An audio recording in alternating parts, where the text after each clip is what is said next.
What the Gita reveals about male-female conflict and inner confusion, the inner battle that mirrors every outer relationship.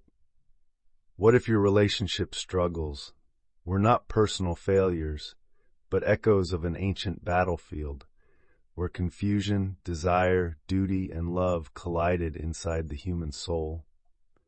What if the person you argue with, the one you long for, the one you cannot understand, is not just a partner in romance, but a reflection of the very war the Bhagavad Gita was meant to resolve?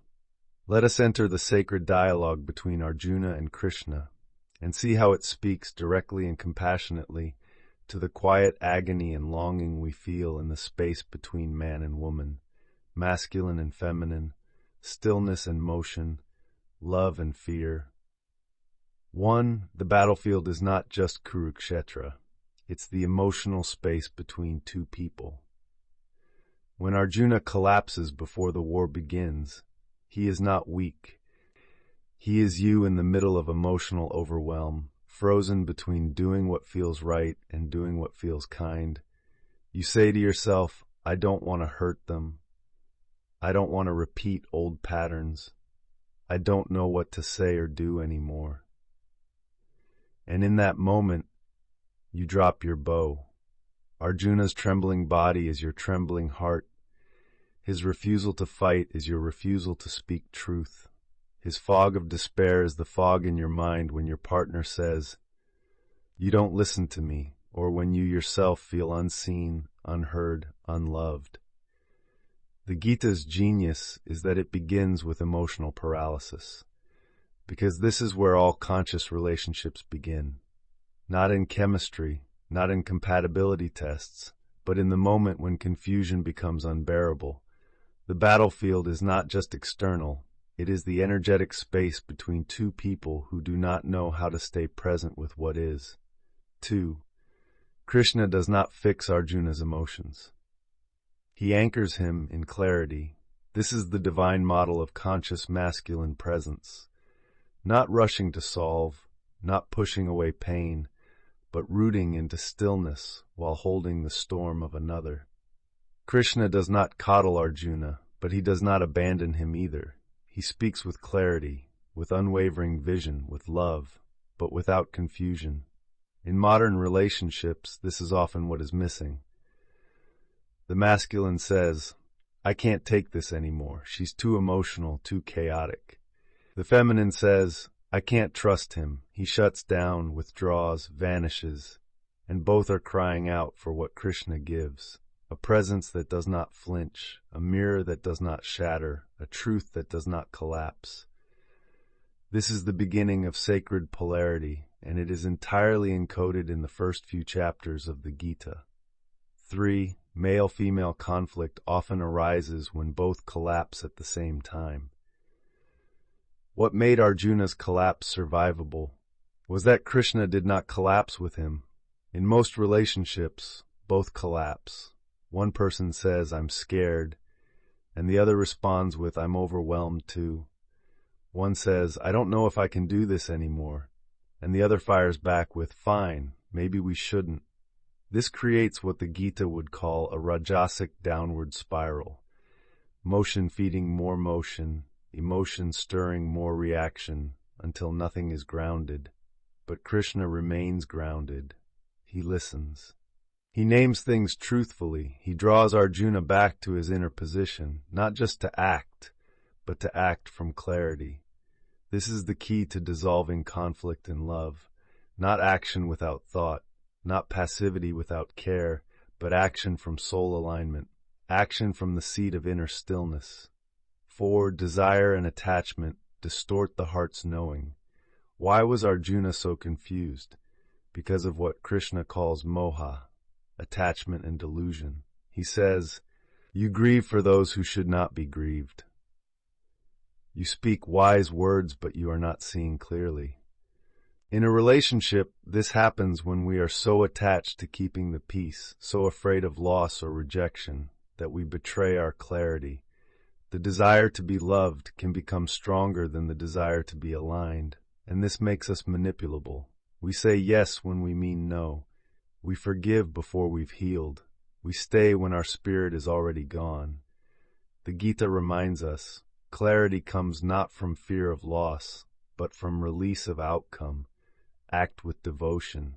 Offer it to the highest. But do not cling to the result. This is the heart of Krishna's teaching on action, and it applies to every romantic crossroad. 5. Masculine confusion mirrors Arjuna's collapse. Feminine wisdom mirrors Krishna's seeing. Although Krishna is often seen as the masculine pole, in this dialogue he becomes the mirror of the inner feminine wisdom, the knowing that flows from intuition, from higher sight, from non-reactive presence. And Arjuna, though a warrior, is in the vulnerable position, unsure, tender, emotionally torn. This reversal teaches us something profound. The masculine is not immune to emotional collapse, and the feminine is not without divine clarity. When either pole forgets its anchor, the relationship becomes unstable. But when one remains rooted in Dharma, the other can rise again. This is not dominance. This is devotional polarity. 6. Inner confusion is the precursor to transformation, not a sign of failure. In modern culture, we pathologize confusion. We call it codependency or insecurity or toxicity. But in the Gita, confusion is sacred. It is the moment before revelation, when you no longer know who you are, or what you should do, or what love means. You are not lost. You are on the threshold of divine instruction. The voice of clarity may not come from your partner. It may not come from a book. It may come like Krishna from deep inside, a voice that says, act from your highest place, see clearly, let go of the outcome, return to your station, do what you must without hatred. This is not coldness, it is the warm fire of alignment, and it is the only safe place from which to love. 7. The relationship itself is a battlefield of evolution. The Gita is not about peace. It is about transcending the fear of war. Likewise, a conscious relationship is not about always agreeing. It is about learning how to stay awake in disagreement, how to see with the soul, not just the senses. Your partner's anger is not always an attack. It might be their own Arjuna moment. Your silence is not always abandonment. It might be your Krishna voice preparing to speak truth. When both understand that the relationship is not the end goal, but the sacred battlefield for awakening, then every conflict becomes a portal. You stop fighting each other and start fighting for something higher, not victory, but union through clarity. 8. Final reflections. How to use this in daily life.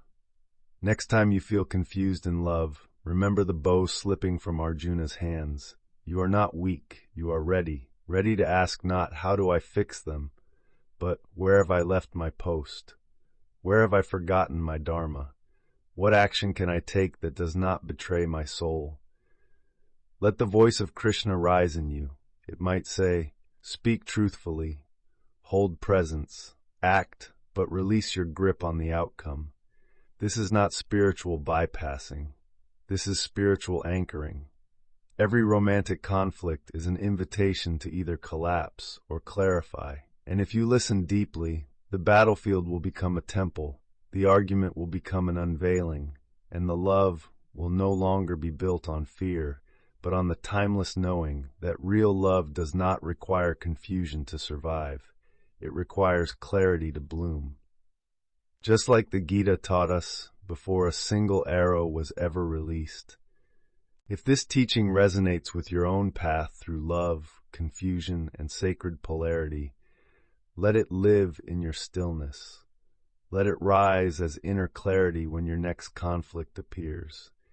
And let it soften your view of both yourself and the one you walk beside.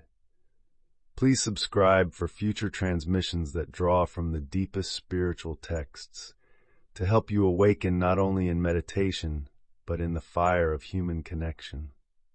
And consider becoming a member to support these sacred teachings reaching the world. Next transmission preview. In our next episode, we will explore Dharma in relationship. What does righteousness look like between two people? Where we dive into how the Gita guides us to discern when love is aligned and when attachment is pretending to be devotion.